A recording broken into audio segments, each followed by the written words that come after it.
मनाई असताना देखील कबुतरांना खाद्य टाकणं महागात पडलेलं आहे। कबुतराला खाद्य टाकताना एकाला 500 रुपयांचा दंड ठोठावण्यात आलाय। गिरगाव चौपाटीवरती कबुतरांना खाद्य टाकण्याचे प्रकार घडतात आणि त्याच ठिकाणी दंडात्मक कारवाई केली जाते। गिरगाव चौपाटीवरती आतापर्यंत 8,000चा दंड हा ठोठावून त्या ठिकाणाहून निधी गोळा करण्यात आले आहे। गिरगाव चौपाटीवरती कबुतरांना खाद्य टाकण्याचे प्रकार समोर आले आणि त्यानंतर ही दंडात्मक कारवाई करण्यात आली। या संदर्भात आमच्या प्रतिनिधींनी घेतलेला आढावा आपण पाहूया। गिरगाव चौपाटीमध्ये आपण सध्या इथे उभे आहोत आणि इथे पण आपण बघू शकतो आपल्या स्क्रीनवर की समुद्रकिनारे इथे पण बरेच सारे कबूतर एक साथ असतात आणि इथले आसपासचे जे लोक आहेत ते वर्षानुवर्ष त्यांना खाणं खाऊ घालतात। आता इथे बीएमसीचे काही अधिकारी पण आहेत, त्यांच्याशी पण आपण बोलू, पण त्याआधी इथले काही जे लोकल्स आहेत, मारवाडी समाजाचे लोकल्स आहेत जे की जे की कबुतरांना धान्य प्रोव्हाइड करत आलेले, त्यांच्याशी आपण बोलण्याचा प्रयत्न करू। सर, आपण इथेच राहत, आपलं नाव सांगा। माझं नाव संजय आहे, मी इकडेच राहतो। किती वर्षांपासून मी 45 इयर्सपर्यंत इकडे जातो। माझं बॉर्न मुंबईलाच आहे, मी इकडेच राहतो। आपण बघतोय की मागच्या काही महिन्यांमध्ये कबुतरांना धान्य खाऊ घालण्याविरोधातली कारवाई आहे, त्यावर बीएमसीने कडक पावलं उचलण्याचा प्रयत्न केलेला आहे। तर तुम्ही 45 वर्षापासून इथे राहताय, मग तुम्ही कबुतरांना पण बऱ्याच वर्षांपासून बघितलं असेल, तर तुमचा काय एक्सपिरियन्स ह्या पूर्ण इव्हेंटमध्ये? मला असं वाटतं ते ही जे प्रॉब्लेम आता आली आहे ही फक्त आता 2 महिन्यात कोणी उचललेली आहे मंत्रालयामध्ये। त्यानंतर ती प्रॉब्लेम्स ही खूप पुरं मुंबईमध्ये त्याची आता असं मी काय म्हणतो माणसाची मागणी आहे की ते कबूतरला फीडिंग करायचा बंद करा। बट असा काय प्रॉब्लेम नाही। मी ज्यापद्धतीने माझा जन्म झाला मी बघतो इकडे 45 इयर्सपर्यंत पण आम्ही लोक टाकतं, असा काय प्रॉब्लेम नाही। आम्ही संपूर्ण फिट आहे, असा काय प्रॉब्लेम नाही। देखो बिमारी आहे, बिमारी तो येणारच आहे, ते कुदरत भगवान पाठवतो बिमारी कोणाला कशा, ते भगवान त्याचा स्वतःवर नाही घेत की काय प्रॉब्लेम कसा येत आहे, ते तर बिमारी येणारच आहे। आणि आपल्याला वाटते की कबूतरचे बिमारी किती पॉईंट मला नाही वाटतं ते होऊ शकतं, असं माझं वाटणं आहे। तर माझा रिक्वेस्ट आहे सरकारना आणि सर्व मित्रांनो की प्लीज तुम्ही सर्व सपोर्ट करा ही मिशनला आणि कबूतरला फीडिंग आणखीन चालू करा जसा चालू होता। तुम्ही पण इथेच राहता, तर मग तुमचं काय म्हणणं आहे या सगळ्या गोष्टींवर? ते आपण बघतो की बीएमसीचे अधिकारी पण आहे, ते लोकांना थांबवताय कबुतरांना धान्य देण्यापेक्षा। तुम्ही हालांकि तुम्ही सपोर्ट करता, पण तुम्ही धान्य टाकले नाही, तर तुमचं म्हणणं काय या पूर्ण गोष्टी? वो खूब गलत है ना ये सब अभी कबूतरों को दाना नहीं डालेंगे ना तो जानवर मर जाएंगे, कबूतर रह गए ही नहीं।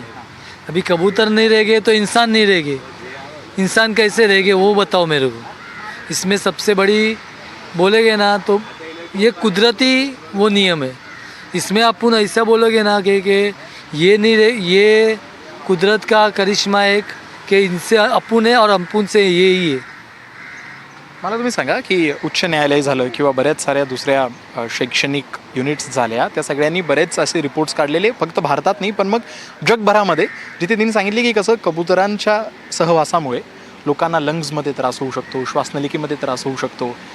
तर मग हे कॉम्प्रोमाइज काय खूप मोठं होतं जर आपल्याला कबुतरांना खाऊ नाही घालायचं, ताकी लोकांची हेल्थ आपण चांगली ठेवू शकतो, जे की बऱ्याच ऑर्गनायझेशन्सने प्रूफ पण केलेले आपल्या रिपोर्ट्स थ्रू।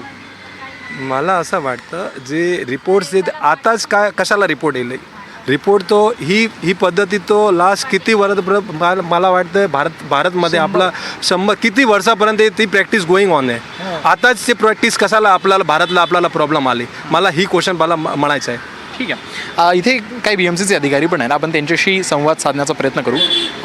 मॅडम, तुम्ही मागच्या 2.5 महिन्यांपासून इथे कार्यरत आहात आणि तुमचा एक्सपिरियन्स कसा राहिलेला आहे? कारण बरेच सारे लोक येत असतील, आता मी बघितले आमच्या समोरच बरेच किती भांडणं झाले, तर मग कसं राहिलं मागच्या 2.5 महिन्यामध्ये तुमच्यासाठी? असंच भांडण होते, समजवते, नाही समजत तर पोलीस स्टेशनला, नाही तर फाईन भरा। आणि लोक समजून घेता, जर तुम्ही तुमचा जो दृष्टिकोन आहे तो समजण्याचा प्रयत्न करता लोक? नाही, ते समजत नाही ना, त्यांना मी पोलीस स्टेशनला घेऊन जातो। जे समजते, जसं सकाळी झालं समजून गेला तर 500 रुपये भरून निघून गेला आणि त्याला बोलले असं आता टाकू नका। अच्छा, तुमचं ॲज अन ऑफिसर तुमचं काय मत ह्या पूर्ण गोष्टीवर? आपण बघतोय की कसं दादरमध्ये ही सगळी गोष्ट सुरू झाली, नंतर पूर्ण महाराष्ट्र किंवा पूर्ण मुंबईमध्ये याबद्दल एक संवाद सुरू झाला। तुम्ही तर मागच्या 2.5 महिन्यांपासून ते आहात, तर बरेच आपण बघतो की काही जण म्हणताय की कबुतरांमुळे त्रास होत नाही, पण मग तुम्ही कारण कबुतरांना इतक्या जवळनं बघितलेलं आहे आणि लोकांचे इमोशन्स इतक्या जवळनं बघितले, तर तुमचा काय एक्सपिरियन्स राहिला या सगळ्या गोष्टींमध्ये? तर याच्यामुळे तर बोलते की लंग्स प्रॉब्लेम होते, आम्ही जर इथे उभे राहिले तर आम्हाला पण त्रास होते कधी कधी, हो, श्वासाला। आम्हाला पण श्वास आम्हाला हे बांधावंच लागतं. हे मास्क वगैरे घालायलाच त्यांना पाहिजे. माहीत नाही यांनी उभे राहिले नाहीत तर माहीत पडणार. तुम्हाला काय, तुम्ही सांगा तुम्हाला काय त्रास झाला मागच्या काही महिन्यांपासून तुम्ही इथे आहात? आता बरेच सारे लोक जे आदनमधनं येतात ते सांगतात की त्यांना त्रास होत नाही.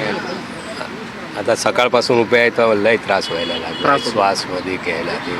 अच्छा, तुम्ही लोकांना अपील काय कराल मॅडम, जे कारण आपण बघतो की बरेच सारे लोक अजूनपणे ज्यांना वाटतं की कबुतरांना खाऊ घालणं एक त्यांची प्रथा आहे आणि ते त्यांच्यासाठी तुमचा काय संदेश असेल?